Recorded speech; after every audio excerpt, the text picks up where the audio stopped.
we're here today at Brookgreen Gardens in Georgetown County at their annual Home Harvest Festival. We will be bringing you some natural horsemanship by Scott Spencer and a very informative brief history on how Brookgreen got started. So stay tuned, we'll be right back.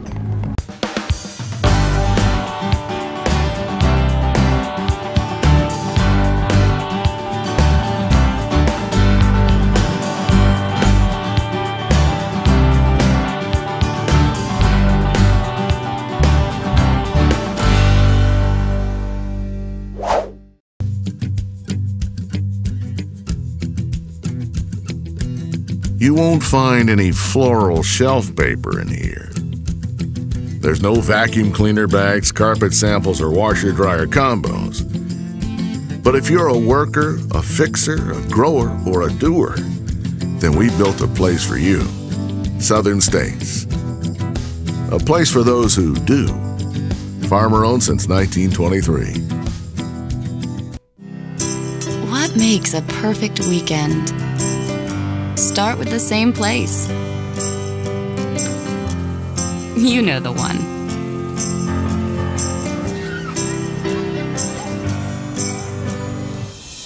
Gather a handful of your favorite friends.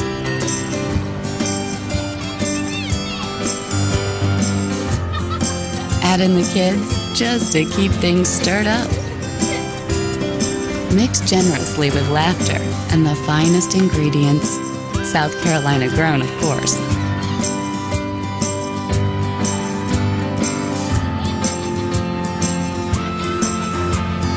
Serve with a fresh, low-country boil and the promise to return next year.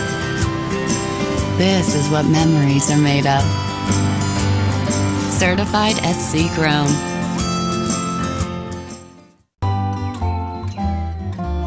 There's nothing fresher, nothing finer than locally grown fruits and vegetables. They're tastier, sweeter, healthier, and most of us would agree they're better. That's why your South Carolina Department of Agriculture is working to make certified South Carolina grown produce and products available in stores in your neighborhood. As for South Carolina, nothing's fresher, nothing's finer. The Equine Calendar of Events is being brought to you by Southern States.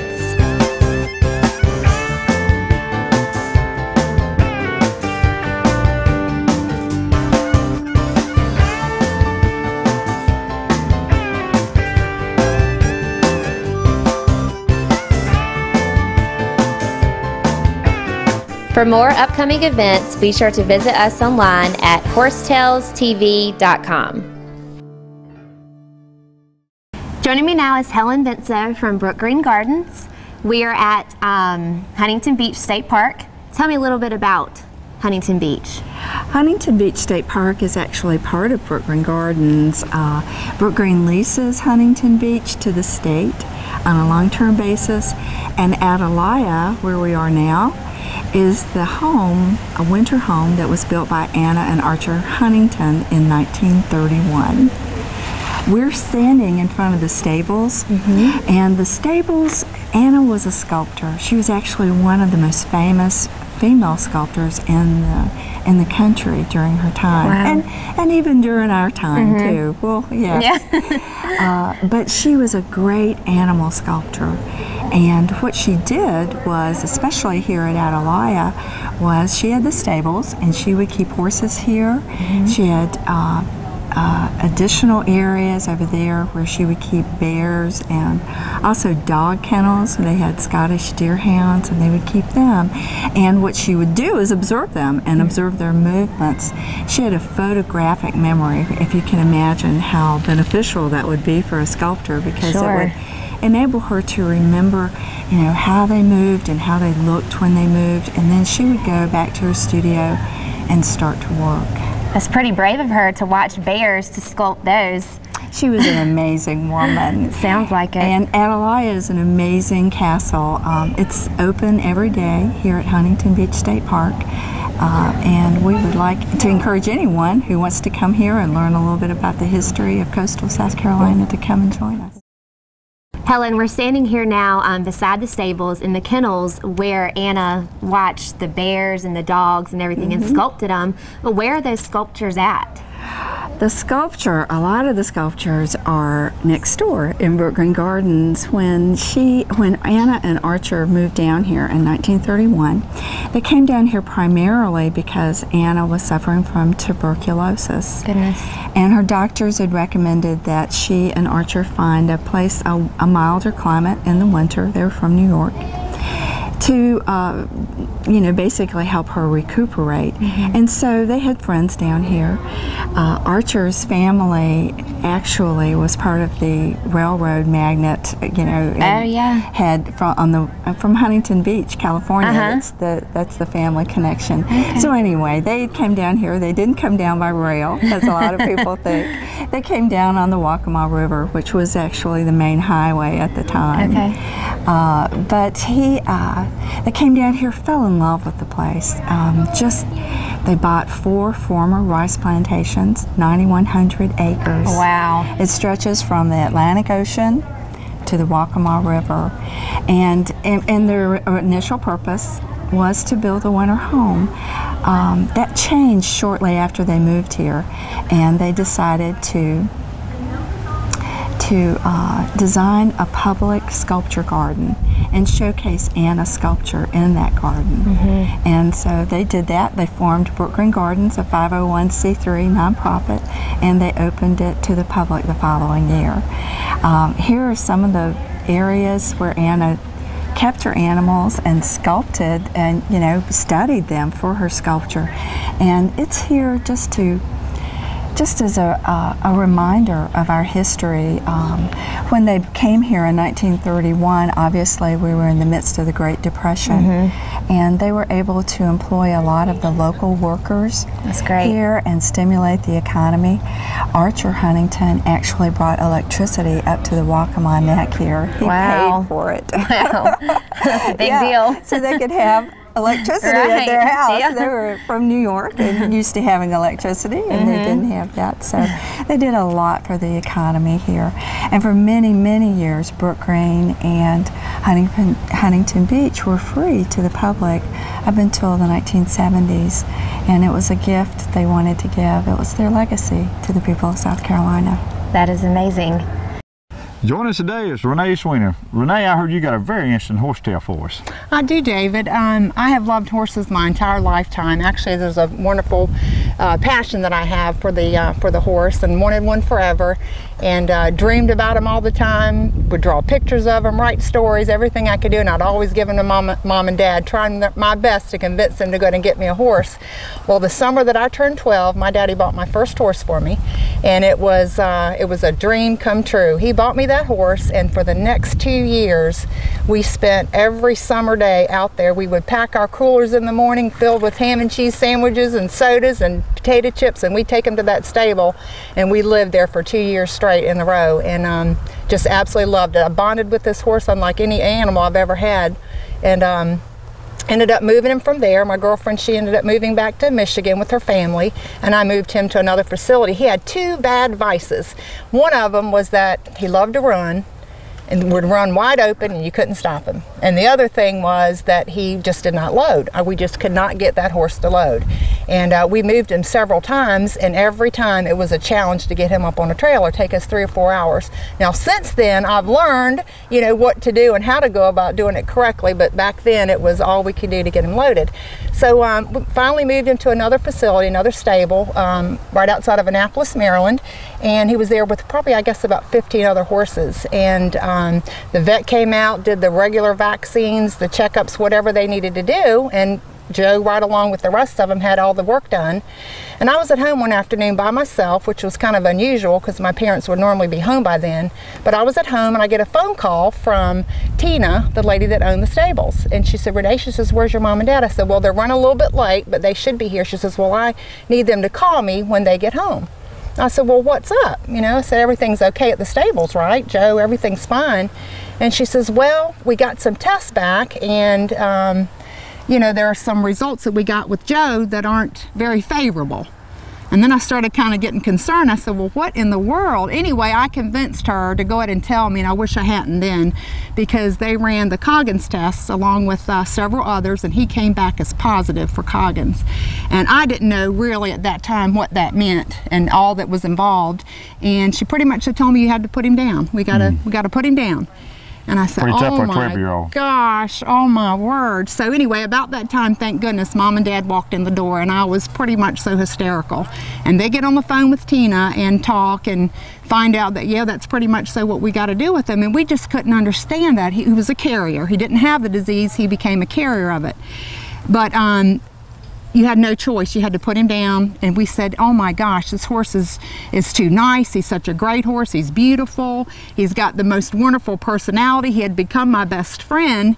And we just couldn't imagine going through that. But that's what we needed to do. And then I guess about 3 days later, she called back and said, you know what?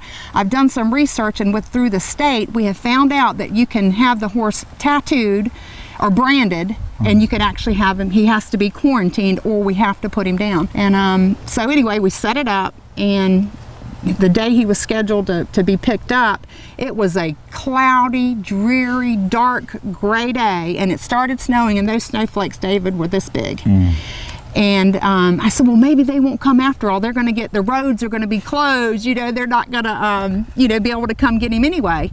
So I had pulled him up and got him in the barn and had given him carrots and apples and sugar cubes, all the things that I would, you know, give him all the time. I could be out in the he'd be out in the pasture, and I'd go get him, and it was very hilly where we were, and I would just whistle, and that horse would come running. You could hear the thundering of his hooves before he got anywhere close to him coming over a hill, and there he was. So he loved his treats. But that morning I went in, you know, put him in the barn and gave him lots of treats and just loved on him. And here comes the horse trailer pulling in. I said, oh no, they're gonna get him after all. So I watched the lights on the truck, you know, pull in, and you know, we lived a good little ways off the road, so it took them a few minutes to get there, and I just watched. I said, oh no.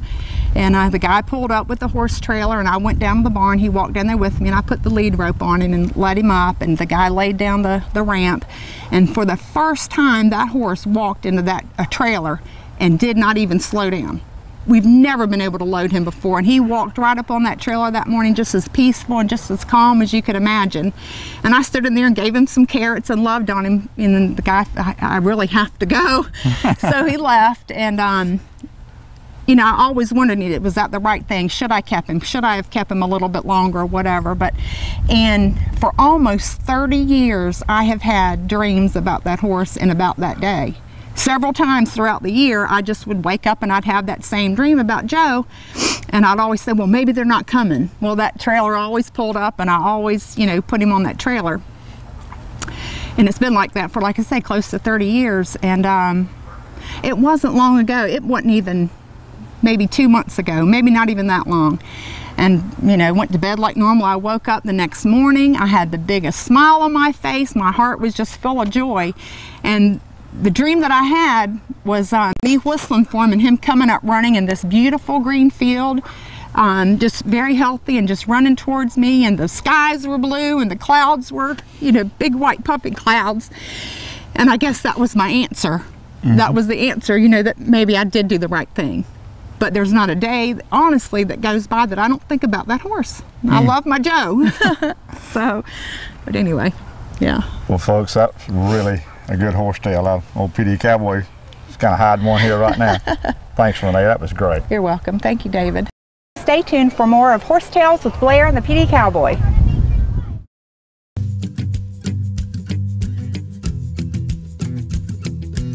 You won't find any floral shelf paper in here. There's no vacuum cleaner bags, carpet samples, or washer-dryer combos. But if you're a worker, a fixer, a grower, or a doer, then we built a place for you. Southern States. A place for those who do. Farmer-owned since 1923.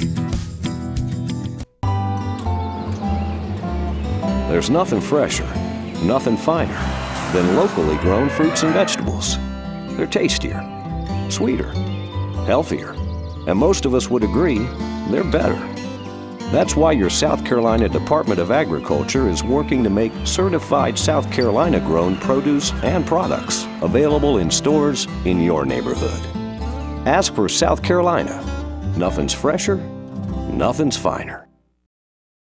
Joining me now is Andrea Demuth, and we are here at Brookgreen Gardens in the stables. Tell me exactly what goes on. This exhibit was built in 2003, and it's called the Dalton and Linda Floyd Domestic Animals of the Plantation. And their family helped us build this exhibit to be able to show animals that you would have seen back in the plantation days. And a lot of them are heritage breeds. So we have marsh tacky horses, we've got a mule, which would have been the workhorse. We have Tunis sheep in the middle pasture, and those were sheared, you know, for wool. And then we have Devon cattle and Dominique chickens. And all of them are considered rare breeds by the American Livestock Breeds Conservancy. Okay. All right, and so that's the mule back there running around. Yeah, she's the boss. She is the boss, it looks like it. Look out, kids. Okay. So you are just in charge of this area and all those animals? Okay. This exhibit is the beginning of where the zoo trail starts. We start with the Low Country Trail, which is the rice field area, and walk along the path, and you see this exhibit. And then as you walk on through, we have all native South Carolina species. Like we've got shorebirds and wading birds like herons and egrets, and we have otters, lots of otters, and foxes, alligators, white-tailed deer, all things that are native. Goodness. Okay. Well, that is very interesting. Well, thank you so much. You're welcome. Dad, what's that white horse running around back there? Well, Blair, that's a mammoth jack, which is a state heritage work animal. And by the way, what do you get when you cross a mammoth jack with a marsh tacky? I don't know. What do you get? A tacky jackie. Oh, goodness. You're so funny. Up next is our vet tip from Dr. Adam Eichelberger. Today's vet tip is being brought to you today by your local Clemson Extension Department. Hi, my name is Adam Eichelberger, and I'm a field and extension veterinarian for Clemson University. This is Casey, and today we're at the South Carolina Equine Park in Canton, South Carolina. Here's today's horse health tip. So one thing that we often do for horses, preventative medicine, is vaccinate. Some of the common vaccines that you should have as a horse owner for your horse here in South Carolina are EWT, West Nile, flu rhino, rabies, and possibly strangles. Those are all issues that I see in South Carolina with some of the South Carolina horses. So commonly vaccines are administered in the muscle. The most common place to be administered is right here on the neck. One of the landmarks that I use are the vertebrae of the neck, the nuchal ligament, and the shoulder blade. So typically you can put your hand here on the left side of the neck and use that triangle, and that's typically where most vaccines are administered. It's a safe place. You typically can't get kicked. You know, the horse is typically not going to hurt you unless it's very needle shy. So another option to be administering vaccines or shots there's some muscle down here, the pectorals. You know, that can be a place you can administer vaccines, but also back here on the rump, below the point of hip. So, but most commonly I'd say the safest place, the best place with a lot of muscle is right here in the neck. Some vaccines actually will go in the nose. You actually will squirt some of the vaccines up in the nose. Some influenza and strangles vaccines will go in the nose. But as far as recommendations for horse owners in South Carolina, EWT is Eastern and Western encephalitis and tetanus. That's typically twice a year. That's a mosquito-borne, Eastern and Western are mosquito-borne diseases, so it's something that we have an issue here in South Carolina. Tetanus is something that's on the ground, it's in our environment. If they get an abscess or a cut or anything, they can get tetanus very easily. So typically we do EWT twice a year. West Nile virus, depends on the kind of vaccine and what your veterinarian recommends. That's typically twice a year based on a killed vaccine. A modified live or a recombinant one may actually be one time a year. These other terms I'm using are terms that your veterinarian will know and can give you great recommendations on just for your individual horses. Because horses that show a lot or go to more events may need to be vaccinated more often, especially for influenza or rhino, which is also known as herpes virus. But also strangles is something that I would actually administer vaccines for, depending on the actual horse, depending on how often they go to shows. And of course, you know, the rabies vaccine, which is one time a year. Welcome to contact me. My name's Adam Eichelberger at the State Veterinarian's Office in Columbia, South Carolina. Or you can look me up on the web, www.clemson.edu/LPH. Joining us today at annual Fall Festival at Brookgreen is Scott Spencer from Charlotte, North Carolina. Scott's an aspiring horse trainer, and he has one of my marsh tacky geldings, Postel, at his farm going through extensive training. I have a saying that I have both my Marsh Tackies trained in 2 disciplines. And Postel is quite accomplished in hog hunting, but he leaves a little bit to be desired in the deer hunting realm. So Scott's really been working with him. Scott, tell us a little bit about yourself. Well, I'm a certified trainer. I worked 4 years under a trainer named Matt Gable, who's a John Lyons instructor, and got my certification and been trying to make a living out of training horses since about '07. Very good. Well, I was listening to you saying a horse has a left side and a right side. I have to admit the old PD cowboy just knows he falls off on the left and he falls off on the right. Could you explain that a little bit? Well, it's just like us. We're left-handed, right-handed, and if you work body parts of your horse from left to right, you'll find that one side is actually better. The horse does real good on one side and maybe not as good on the other. He's a little stiffer. And so what I try to do is figure out what he is, left to right, and then I'll work more multiples of the weaker side and try to make him somewhat ambidextrous. Right. Well, a little Marsh Tackie gelding you got of mine, as me and a friend said, he's got a big motor and he's kind of animated. Where are you on him? You think he's going to make a shotgun horse? I think he's doing very well.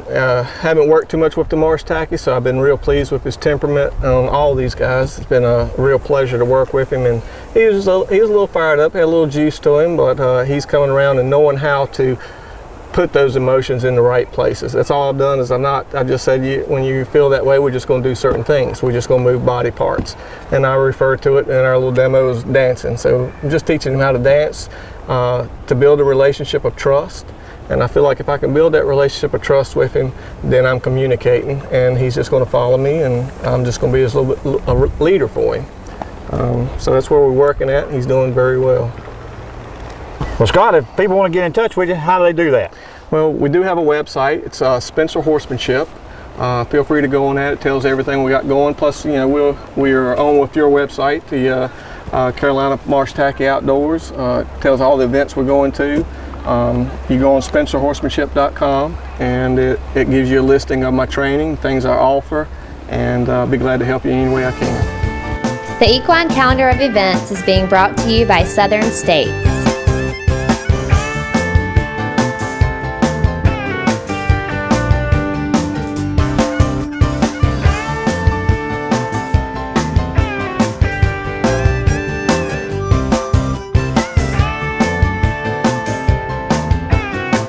For more upcoming events, be sure to visit us online at horsetailstv.com.